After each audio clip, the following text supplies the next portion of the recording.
Hello friend, welcome back to my YouTube channel HSC study point YSK। आज हम discussion करने वाले हैं safety devices in EOT crane. तो ईओटी क्रेन में कौन कौन सा सेफ्टी डिवाइस होता है जिसके बारे में आज उसके बारे में हम जानने वाले हैं। तो सबसे पहले चलिए शुरू करते हैं। पहला जो उसका सेफ्टी डिवाइस उसका है जो कॉर्नर स्विच है। कॉर्नर स्विच जनरली क्या होता है, जो 30 टन का जो क्रेन होता है या उससे ज़्यादा जो कैपेसिटी का क्रेन ईओटी क्रेन होता है, मीन्स ओवरहेड क्रेन होता है, उसमें होता है। और एक ऑपरेटर केबिन में लगा हुआ आता है। ठीक है। When operating this switch crane operation, जब इसका ऑपरेशन किया जाता है, मतलब इस बटन को जब दबाया जाएगा तो क्रेन का ऑपरेशन क्या होता है, फुल्ली बंद हो जाता है। तो जनरली इस स्विच का इस्तेमाल कब किया जाता है, जब कोई भी मेंटेनेंस एक्टिविटी होती है या कोई अलग टाइप की उस तरह की एक्टिविटी होती है जिसमें क्रेन के पूरे ऑपरेशन को बंद कर देना है, तो उसमें इसका इस्तेमाल किया जाता है कॉर्नर स्विच के लिए for the safety precautions. Next देखते हैं ब्रेक्स। ये सारे ब्रेक्स हैं जो कि ओवरहेड क्रेन में लगे हुए होते हैं। डीएससी ब्रेक है, डीसी कॉइल ब्रेक है, ट्रस्टल ब्रेक है। इस तरह का ब्रेक यहाँ पे होता है जो लगा हुआ रहता है। जब ये शूज है जो प्रेस करेगा जब वो, तो ऑटोमेटिक है क्या, ये घूमना बंद हो जाता है तो ब्रेक लग जाती है। अब देखेंगे कि ओवरहेड, अब इसमें क्रेन के ब्रेक्स कितने तरह के होते हैं इसके बारे में डिस्कस किया, बट आपको जाके क्रेन में ऑपरेटर से बात करनी होगी तो आपको डिटेल समझ में आएगा कि कौन सा ब्रेक कहाँ पे रहता है। यहाँ पे मैं आपको डिटेल बता रखा हूँ, डिटेल बताने में बहुत बड़ा वीडियो हो जाएगा। तो सबसे पहले ओवरहेड क्रेन डिस्क ब्रेक्स होता है, उसके बाद बेंच मोटर ब्रेक्स होता है। बेंच इसमें जो रहते हैं तो उसको उसके मोटर को कंट्रोल करने के लिए गंट्री क्रेन मोटर ब्रेक्स होता है, जो गंट्री के बारे में मैंने बताया, उसको अगर स्टॉप करना है तो उसके अलग से होते हैं। Trolley brakes for crane, trolley जो होता है ट्रॉली का ब्रेक्स अलग से होता है क्योंकि ट्रॉली जब मूव कर रहा है तो उसको रोकना होता है। Bridge breaker for cranes, bridge को रोकने के लिए होता है, उस पर 2 ब्रिज होता है।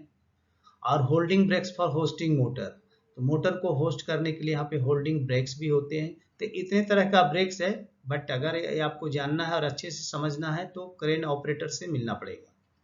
नेक्स्ट देखते हैं, इसमें एक और सिस्टम होता है कि क्रेन एक दूसरे से टकरा नहीं जाए, तो उसे टकराने से बचाने के लिए यहाँ पे एक अलग सिस्टम जनरेट किया गया है और उस सिस्टम को बोलते हैं एंटी कोलिजन सिस्टम।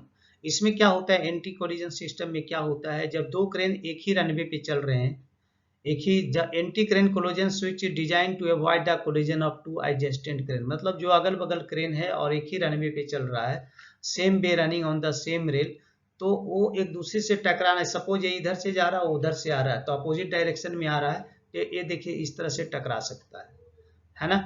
तो इससे टकराने से बचाने के लिए क्या करना है, तो बचाने के लिए ही एंटी कोलिजन सिस्टम को लागू किया गया है। अब इसका काम क्या करता है, एक है जो ये प्रिंसिपल इसका है को तो इंफ्रारेड वेव्स पे काम करता है। इस तरह का वेव्स इसको आएंगे, या इसको समझ में आ जाएगा कि हाँ ये क्रेन दूसरी क्रेन की तरफ से आ रहा है।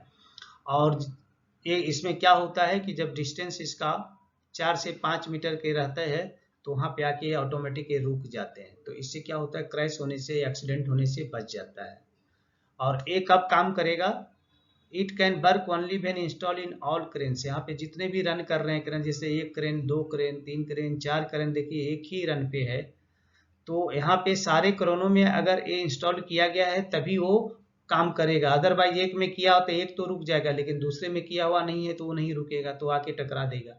तो ये प्रॉब्लम इसमें है। इसलिए अगर इस एंटी कोलिजन सिस्टम को अगर अप्लाई करना है और इसको फंक्शन में लेना है तो जितने भी क्रेन हैं सभी में लगाने होंगे।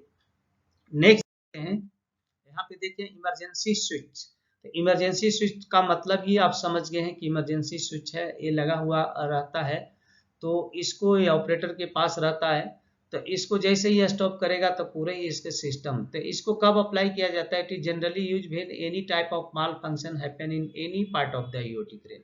क्रेन के किसी भी पार्ट में अगर कोई माल फंक्शन डेवलप होता है, कुछ गलत चीजें हो रही है, कंट्रोल नहीं हो रहा है, तो उस केस में इसको इमरजेंसी स्विच को प्रेस कर दिया जाता है, तो क्रेन ऑटोमेटिक उसका फंक्शन सारा बंद हो जाता है। ठीक है। नेक्स्ट देखते हैं, अब एक है सायरन एंड फ्लैश लाइट, ये भी इसका एक सेफ्टी डिवाइस है। सायरन और फ्लैश लाइट का मतलब क्या होता है, सायरन का मतलब सायरन देना, जब भी इसको मूवमेंट करना हो तो सायरन देना, जिससे लोगों को मालूम पड़े कि हाँ क्रेन ऑपरेशन चालू हो गया है। या फ्लैश लाइट देना रात वगैरह के, खास करके कि लाइटिंग से लोगों को हाँ कि ये क्रेन चालू है। It is the last option for safety device of EOT crane. ये लास्ट ऑप्शन है, जितने भी मैंने बताया वो सब सेफ्टी डिवाइस है जो पहले इस्तेमाल करना है, ये लास्ट ऑप्शन है। और ये है जो लोगों को अवेयर करने के लिए और लोगों को कॉशस करने के लिए ये लाइटिंग दी जाती है। It is mandatory requirement to alert the other person, मतलब दूसरे लोगों को अलर्ट करना मैंडेटरी रिक्वायरमेंट है जो कि क्रेन के अगल बगल हैं, तो उसके लिए यहाँ पे सायरन या फ्लैश लाइट का इस्तेमाल किया जाता है। और खास करके स्पेशली ड्यूरिंग एलटी, मतलब लॉन्ग ट्रेवल अगर क्रेन को करना है, क्योंकि इसकी रेल काफ़ी लंबी होती है शॉप फ्लोर में, तो जब इसको लॉन्ग डिस्टेंस अगर कवर करना हो तो उस केस में सायरन और फ्लैश लाइट का यूज है जो किया जाता है, ताकि आदमी अलर्ट हो जाए और आदमी सतर्क हो जाए, उस रास्ते से हट जाए। सो दोस्तों, अभी आपने देखा safety devices in overhead crane और you can say EOT crane.